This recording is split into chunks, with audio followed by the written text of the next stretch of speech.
Everyone, welcome back to my channel Puja's blog. আশা করছি তোমরা সকলেই খুব ভালো আছো, আমিও কিন্তু খুব ভালো আছি। তো আজকে বহুদিন পর আমি একটু পাহাড়ের দেখা পেলাম, তার জন্য ভীষণ এক্সাইটেড আর কি আমি। তো আজকে চলে আসলাম অনেকদিন পর পাহাড়ে, ভীষণ ভালো লাগছে। তো চলো তোমরা আমাদের সাথে থাকো আর ভিডিওটা স্কিপ না করে দেখতে থাকো, আশা করছি ভালো লাগবে।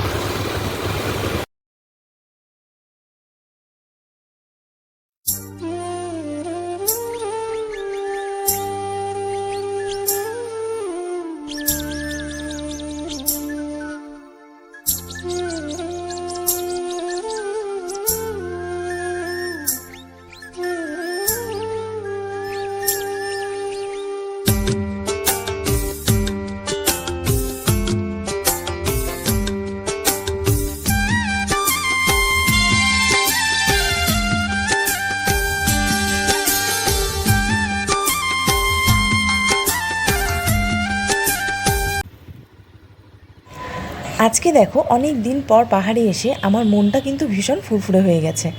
তো আজকে আমরা চলে এলাম দেখো রংটংয়ে। আমাদের শিলিগুড়ি থেকে রংটংয়ের দূরত্ব হলো 20 থেকে 25 কিলোমিটার।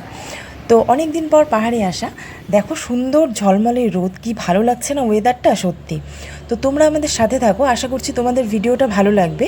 আর আমরা এনজয় করি নেচার দেখে, আর তোমরা এনজয় করো আমাদের ভিডিওটা দেখে। তো চলো তোমরা আমাদের সাথে থাকো আর এনজয় করো।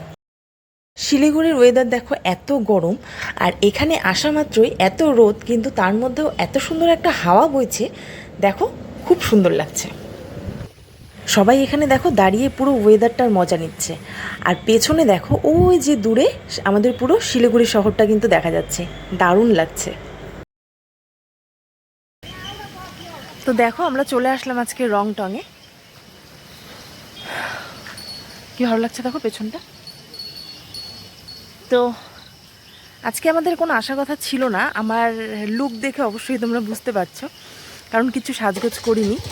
তো মেনলি আমি বেরিয়েছিলাম একটা কাজে, তো সেই কাজটা আমার হতে একটু লেট হয়ে গেল। বাড়ির থেকে এত তাড়াহুড়ো করে রান্নাবান্না সেরে আসা আমার বেকার হয়ে গেল।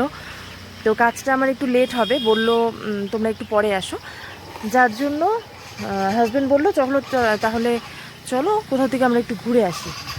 তা বললাম চলো তাহলে, তো বললো চলো রংটং যাবে, আমি বললাম চলো।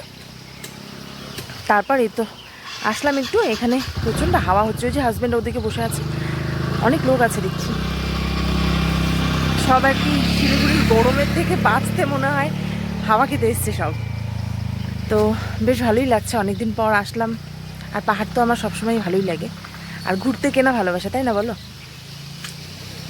তো যাই হোক, একটু এখানে বসি, একটু সময় কাটিয়ে তারপর আবার আমাদের যাওয়ার সময় হয়ে আসলে আমরা আবার বেরিয়ে পড়বো এখান থেকে।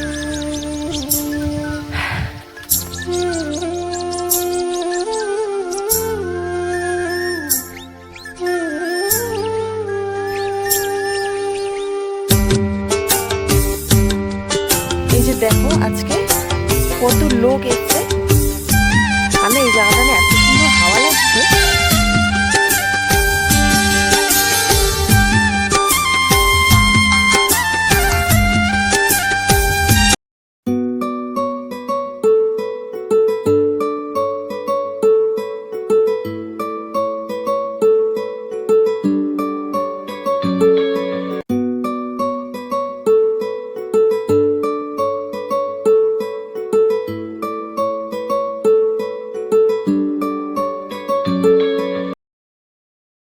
রংটং থেকে অনেকটা উপরে আসলাম। তো একটা না ছোট্ট গ্রাম, এখানে গ্রামের বাড়িগুলো না কি সুন্দর লাগছে দেখতে।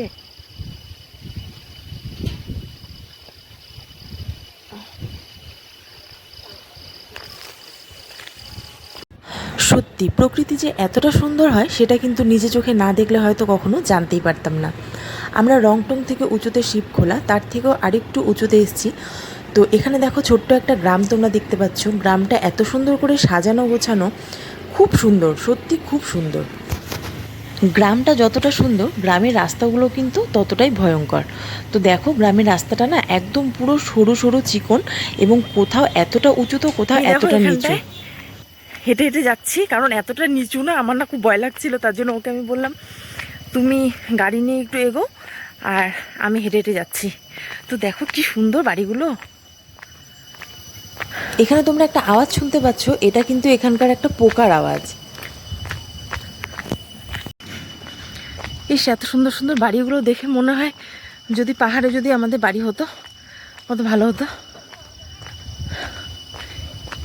কি সুন্দর লাগছে না সত্যি, বাড়িগুলো দেখে মনে হচ্ছে আজকে এখানেই থেকে যাই আমি।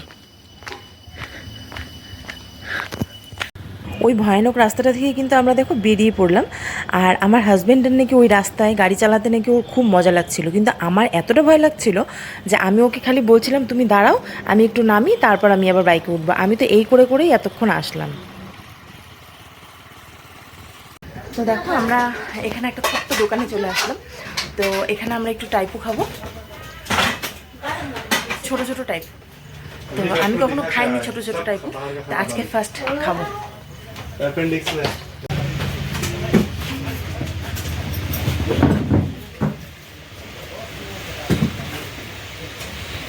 এখান থেকে আমরা টাইপু খেয়ে নিলাম। টাইপুটা এতটা বেশি টেস্ট ছিল।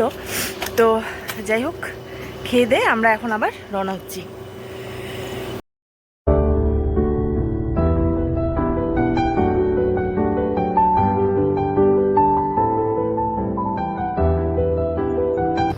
অল্প সময়ে আমরা খুব ভালোই একটু ঘুরে নিলাম। তো আমরা এখন নিচের দিকে নেমে পড়ছি। তো আমার ব্লগটা আজকে আমি এখানেই এন্ড করছি। তোমরা খুব ভালো থেকো, সুস্থ থেকো, আর আমার চ্যানেলটি কিন্তু অবশ্যই সাবস্ক্রাইব করে দিও। আজকের মতো টাটা।